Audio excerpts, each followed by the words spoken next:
Hello दोस्तों, नमस्ते। सुबह से बेचैन रूह को लिए घूम रहा हूँ। सपनों के खारिज होने का भय सांसें छीन रही हैं। पूरा शरीर जीवन की मार को झेल नहीं पा रहा। सांसों की नैया हिचकोली खाती हुई किनारा ढूंढ रही है। सफ़र अब अकेले तय करना है। यह तय है, अपनों का साथ अब छूट चुका है। अब तो दरवाजे की घंटी भी मुझे भयंकर लगने लगी है। जानता तो हूँ कि अब इस दरवाजे पर कौन आएगा, फिर भी इस आस में पूछ लिया करता हूँ कि शायद जवाब कुछ और हो जाए। पर नहीं, भूल गया था कि किस्मत ने अपना पासा फेंक दिया है और मैं व्यर्थ में उसके पलटने की उम्मीद लगा बैठा हूँ। अंदर आ जाओ। सफ़ेद कमीज़, पैंट, काला चमकदार कोट, काले चमड़े के जूते और हाथ में काला बैग लिए एक नौजवान ने घर की दहलीज को लांघा, भीतर आया और कानूनी कागज़ दिखाने लगा। देखिए, मुझे बुरा लग रहा है, पर क्या करूं? ना चाहते हुए भी मुझे अपने क्लाइंट की बात माननी होगी और आप दोनों को जो तुमसे कहा गया है तुम वही करो। जब हमारे अपनों को इस बात से कोई फ़र्क नहीं पड़ता तो तुम्हें भी नहीं पड़ना चाहिए। बताओ, कब जाना है हमें अपना घर छोड़कर? कपूर साहब ने भावनाओं के भंवर से बाहर निकलकर काले कोट वाले से पूछा। जी, आज शाम तक का समय मिला है, कानून का नुमाइंदा धीमी आवाज़ में बोला। ठीक है, आज शाम तक तुम्हें घर खाली मिल जाएगा। चलता हूँ। उसके चले जाने के बाद कपूर साहब और उनकी पत्नी निर्मला घर के बरामदे में बैठकर फूट फूट कर रोने लगे। इस उम्र में बच्चे माँ बाप के बुढ़ापे का सहारा बनते हैं, परंतु कपूर साहब के बच्चों ने उनसे इकलौती छत का सहारा भी छीन लिया। माँ बाप यह सोचकर बच्चों की परवरिश में जीवन लगा देते हैं कि कल को यही परवरिश कम से कम हमें 2 वक्त की रोटी तो दे पाए, परंतु हमारे बच्चों ने हमें एक ऐसे रास्ते पर ला छोड़ा है जहाँ दोनों तरफ गहरी खाई है। ना जाने क्या कमी रह गई थी हमारे प्यार में, जो आज यह परिणाम भुगतना पड़ रहा है। बच्चों की हर ख्वाहिश को अपना कर्म धर्म सब माना, उनके लिए दिन रात जी तोड़ मेहनत की ताकि कोई गम उन्हें छू भी ना पाए, और आज उन्होंने हमें ही दर दर की ठोकरें खाने को मजबूर कर दिया है। जब हमारी लाठी बनने का समय आया तब सभी ने अपने हाथ पीछे खींच लिए। अब तो छत भी छीन ली गई है। ऐसी औलाद से तो भगवान हमें बे औलाद ही रखता। ना मलकाइन, ना हमारे बच्चों ने तो हमें वह शिक्षा दी है जो किसी भी पाठशाला में नहीं दी जाती। उन्होंने यथार्थ का वह आईना दिखाया है जिसकी हम प्यार के अंधों ने कभी कल्पना भी नहीं की थी। यही सोचकर सब कुछ उनके नाम किया था कि इनके सिवा हमारा है ही कौन। आज इन्हीं अपनों का तिरस्कार उपहार के रूप में मिल रहा है। जिंदा रहकर भी जिंदा नहीं हैं हम। जब तक धन दौलत सब हमारे पास था तब तक ये सब भी हमारे आसपास ही मंडराते रहते थे। सब पैसों का खेल है मलकाइन। पैसा ही माई बाप है इनका, जिनके लिए हमने अपना सब कुछ दांव पर लगा दिया। आज वही हमें दांव पर लगाकर चले गए। कपूर साहब और उनकी पत्नी निर्मला अपने जीवन का अंत तलाशते हुए एक दूसरे का सहारा बने। आज शाम तक का समय है साहब, क्या हम कुछ नहीं कर सकते? कोई तो रास्ता होगा हमारे घर को बचाने का। नहीं मलकाइन, हमारे अपनों ने हमें दुख के एक ऐसे कुएं में धकेला है जहां उम्मीद की कोई भी किरण नहीं दिखाई दे रही है। मैं अक्सर यह सोचा करता था कि वे कैसे परिवार होते होंगे जहां माँ बाप को दहलीज के परे रखा जाता है। क्या माँ बाप अपना फर्ज सही से नहीं निभा पाए होंगे?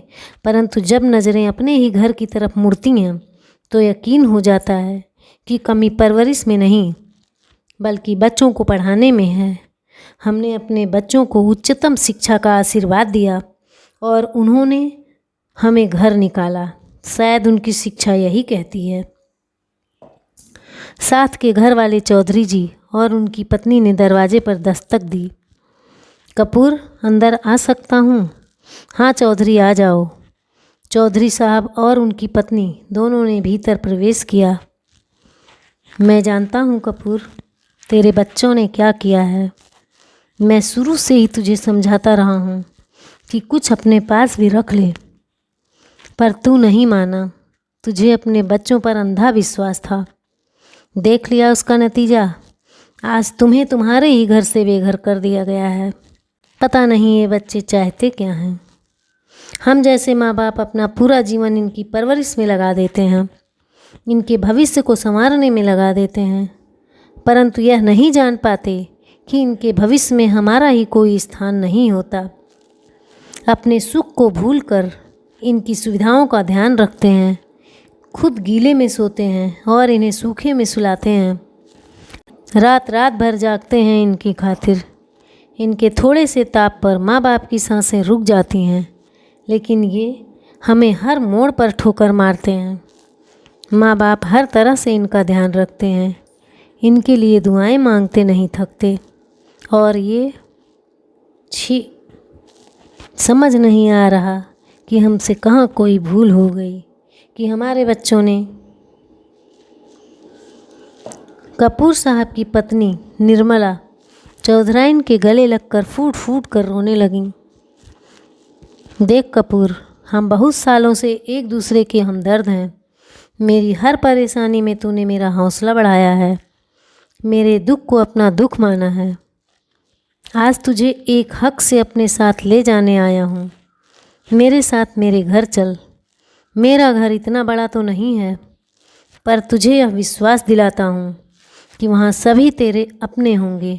एक कमरा, एक रसोई है, पर हम गुजारा कर लेंगे दोस्त, मना मत करना। ना चौधरी, हम अपना बोझ तुझ पर नहीं डाल सकते। अपनों ने हकीकत का आईना दिखाया है, अब हम हकीकत में ही जिएंगे। चुप कर कपूर, जानता हूँ मैं, तू बहुत खुददार है। अपनों पर तो तूने खूब विश्वास किया, एक बार गैरों पर भी भरोसा करके देख लो। सच कहता हूँ यार, शिकायत का एक भी मौका नहीं दूंगा। चौधरी का अपनापन देखकर कपूर साहब उनके गले लगकर खून के आंसू रोए। जिस अपनेपन को वह जीवन ढूंढते रहे, वह जीवन के इस पड़ाव में आकर कुछ इस तरह से मिलेगा, सोचा ना था। कहते हैं इंसान सब खोकर अपनों को पाता है, सही कहते हैं। थपक थपक दरवाजे पर फिर से एक थाप सुनाई पड़ी। हमें इमारत गिरानी है, आप सभी यहाँ से चले जाएं। नहीं, मैं इसे नहीं गिराने दूंगी। यह कोई इमारत नहीं, हमारा जीवन है, और मैं हमारे जीवन को यूं बिखरने नहीं दूंगी। एक एक ईंट मेहनत की है हमारी। ये कमरे, खिड़कियाँ, दरवाजे बात करते हैं मुझसे। जब कोई हमारा हाल नहीं पूछने आया, तो इन सभी ने हमारा साथ दिया है। नहीं, मैं ऐसा नहीं होने दे सकती, कभी नहीं। मैं ऐसा नहीं होने दूंगी।